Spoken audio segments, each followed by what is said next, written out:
And just like that, we're in April. Can you believe it's been 3 months since our last quarterly housing market update? I'm sure you can't. Good news, everyone. We're back for our first quarter 2022 housing market update. Wait till you see what we have in store for you this episode. Before we begin, we want to extend an invitation. Whenever you want to discuss anything real estate, it's really easy to connect with us. We'll get to the trends and stats, but first, we're going to share with you the 3 most interesting things we've seen in the first quarter of 2022. First, on our list of most interesting things, and this is probably the most topical story too, rising mortgage interest rates.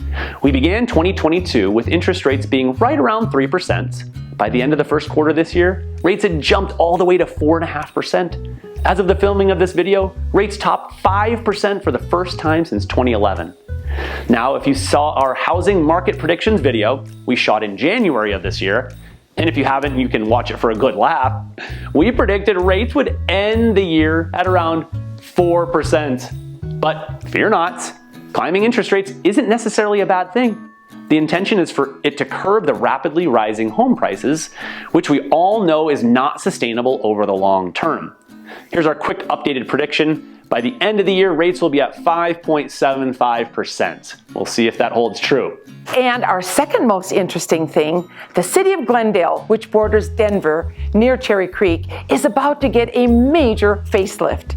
The Glendale Entertainment District, as it's currently known, will feature a new Alamo Draft House, a concert venue, new bars, restaurants, shopping, and a hotel. The entertainment district is also a common consumption area, which basically means you can walk around with open containers until 4 in the morning. Well, that should be pretty interesting. The land designated is just south of the Super Target on Colorado and runs along the Cherry Creek Trail.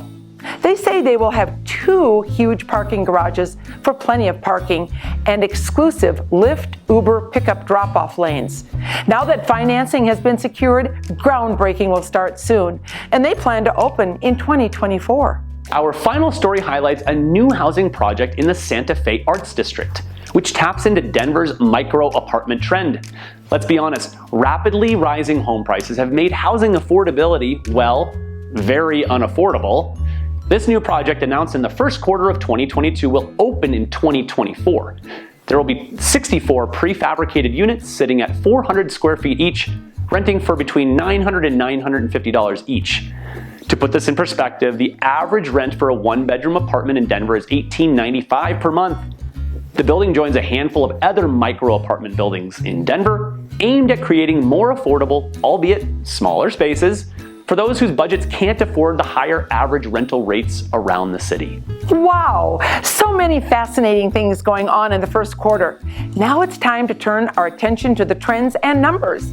Hey Zach, what's going on out there in our housing market? If the fourth quarter of 2021 was a regular commercial airline flight, the first quarter of 2022 was like a rocket ship into outer space, with huge price jumps and escalations that seemingly surpassed the levels seen in the first half of 2021. What does this mean for the rest of 2022? Here are some numbers to back up the sustained market strength. Median days on the market, believe it or not, we are at a median of 4 days on the market going into the second quarter of 2022. It's taking only 4 days. Yes, 4 days for a home to go pending here in the Denver area.